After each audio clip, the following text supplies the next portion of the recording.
So I would like to welcome all of you tonight to this wonderful show. I had such fun curating it because I wanted to show new Australian painting, but not in the sense of new, but in the sense of no paint, or not the usual traditional type of brush and paint. You will see in the exhibition, of course, some of that genre, but it was my desire to actually show something that is some paintings that are not the typical paintings. So let's start with Joan first, because Joan paints with a computer. Look at it, tumbling down, pussycat coming, kangaroo pillow coming. This is an amazing video. Now, if you know about video art and how to put it together, you know what it's like to actually animate that. How long did it take you to do that work? 6 months? Yeah, 6 months. So this is a 7-minute loop for you to enjoy and to discover all the historical aspects of that. And have a guess if you get it. If you get all the different things. I had a whole history lesson yesterday by John until we had it up, and it's really amazing. To my left is Farida Cameron. Farida is coming from Tasmania. I discovered her last year at the Blake Prize because she was highly commended, and my artist Evelyn Cotta, who was also here in spirit, I forgot to mention her. Sorry, Evelyn. And I'm sure she's thinking about us and most probably sits and meditates because she's a Buddhist. Evelyn won the Blake Prize last year, so her work is also there. And because I was at the Blake Prize, I discovered Farida's work, which we are standing right here in front. These wonderful works. So this is Tasmania being represented. And then we have lovely Liz, my long and old-time friend, representing her since the beginning almost, since I'm in Australia. And I'm very fond of Liz's work. Liz is painting with everything.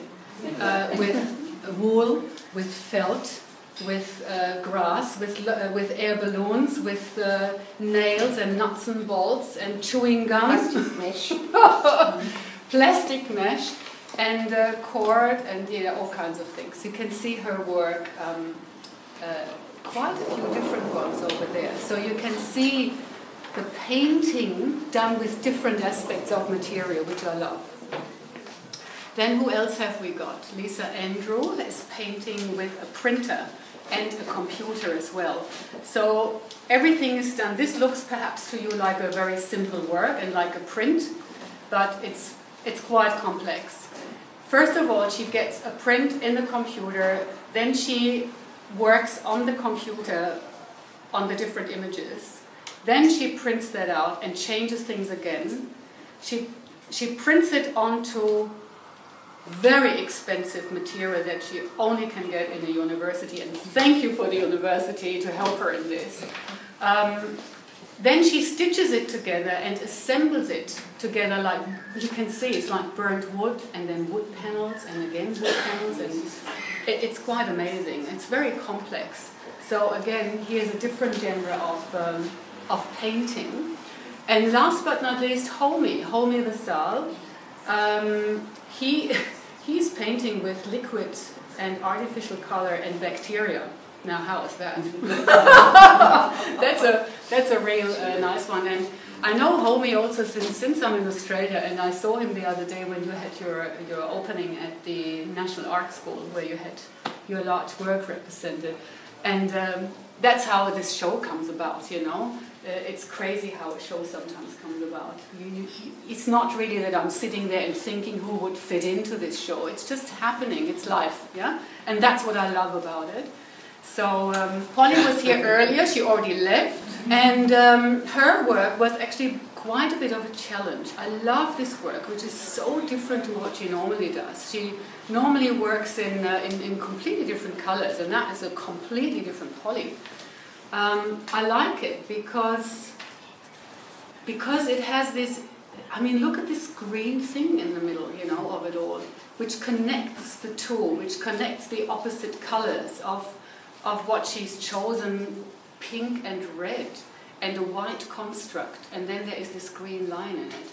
and it actually sits on little plinths, and that's why it was very challenging. So that's how this show came about.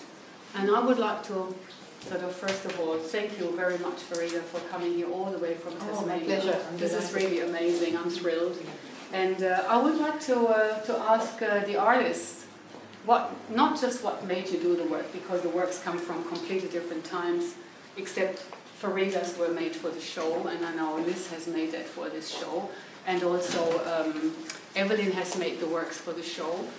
So that's very beautiful, and also Vicky has made that particularly for this exhibition. With Joan, I went on the website and, Joan, this really fits beautifully. So perhaps you want to say a few sentences what you do, like perhaps particularly that genre of how you paint with a computer. She works also a lot in painting and also mainly in sculpture and installations. We've got a beautiful print also over there where you can see a still being face and dry mounted on aluminium, which is also lovely. Perhaps someone can, you can also say a little bit about your work that is hanging here today in the context of the content.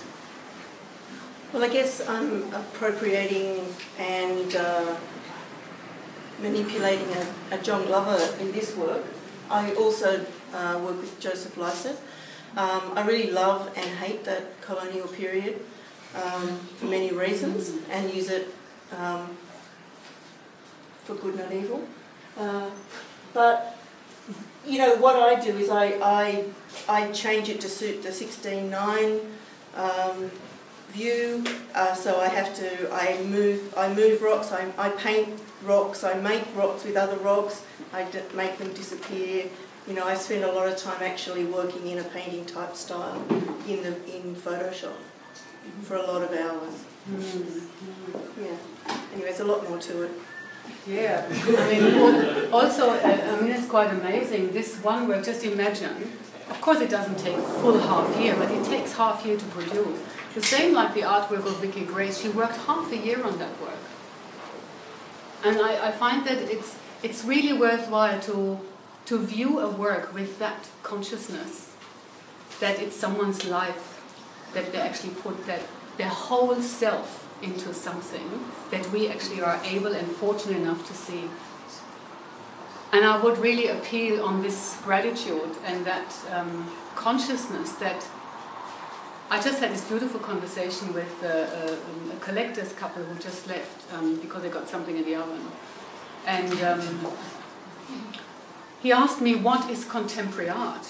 And I said to him, if you view the work that artists put out there and make something visible that is inside the person, for you to enjoy or not, that's what art is all about. It's something that talks to your inner world, and it's very unique and very individual, and it deserves a lot of respect. And I said to him, because he was very critical, but he is a little collector,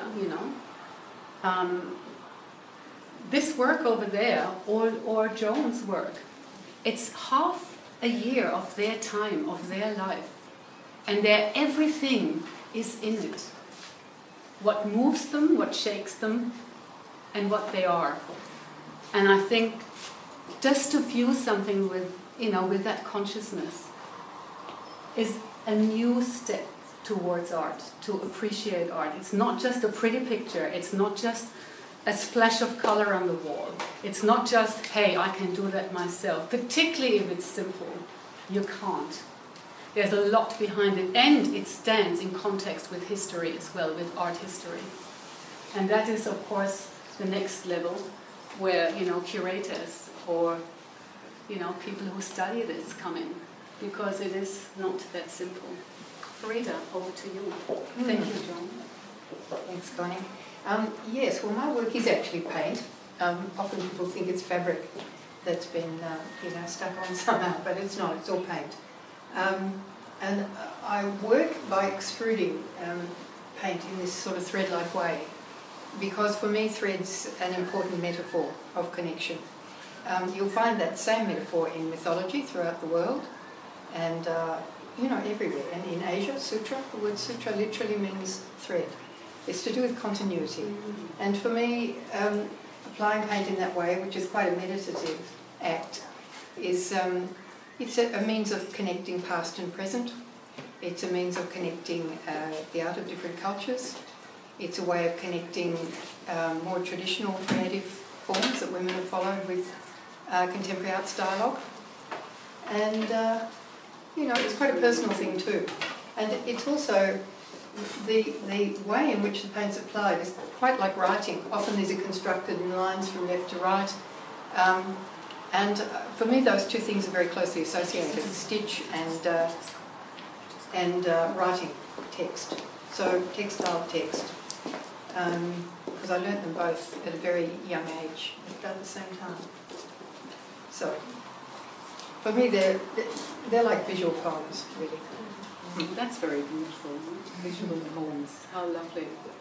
One collector said once to me, there was art Cologne was criticized a lot. Everyone went off to Berlin and the new art fair started and everyone left Cologne and criticized art Cologne to death. So I asked a very big collector, how do you find art Cologne this year? and he said, I am so fortunate that in my hometown I've got an art fair and I can just step out of my house and fall into the place and I can walk amongst something that is visible of someone's minds. So I'm actually walking through the minds of different people that we call artists. And I think that is one of the most beautiful explanations I've ever been given by a collector, that I find, no matter if you like it or not, but it's someone's internal world that is made visible. It's in front of us and we can walk through it. And sometimes it deserves a little bit more than just passing by.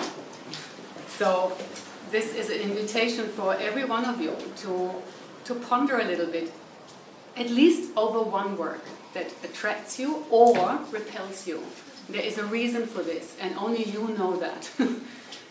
To view art and to be with art is self-discovery. You get to know yourself. You find out and learn a lot about yourself by viewing this. Over to you, Liz. I'd like to follow on from because my actual knitting, there's a relationship here between this work and my work. The process of text.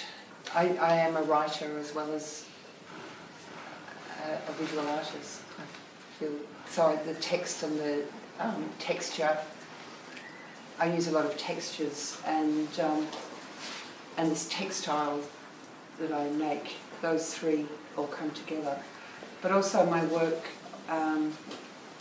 refers often to, a lot of my work is installation, and this work over here refers to a project that I did in a women's prison. And so there's a profound connection to Australian history in my work, and a sort of desire to review that history. The recent work, I'm just also going back to the idea of working over time and the length of time that a work might evolve over. There's this knitted process, which is just one of the strands of my own practice, has spanned probably about 15 years now. And so I was very grateful to Connie for putting these works that are seemingly incongruous together. And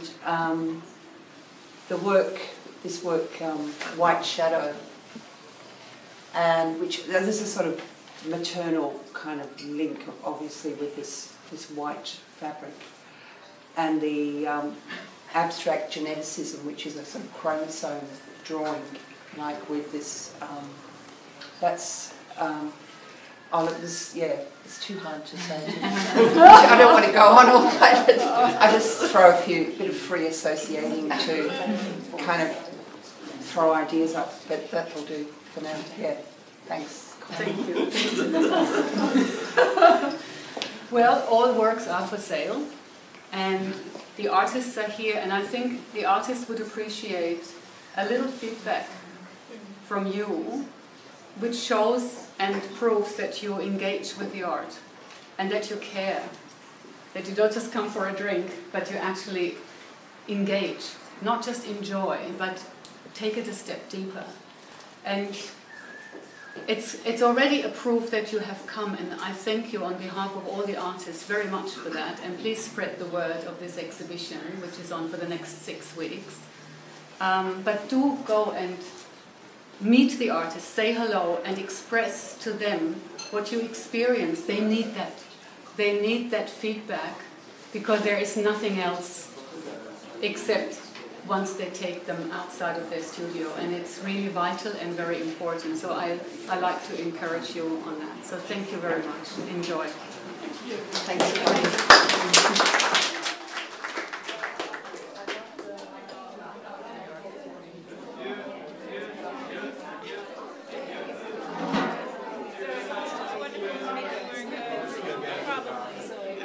Love your work. Love you, love your work.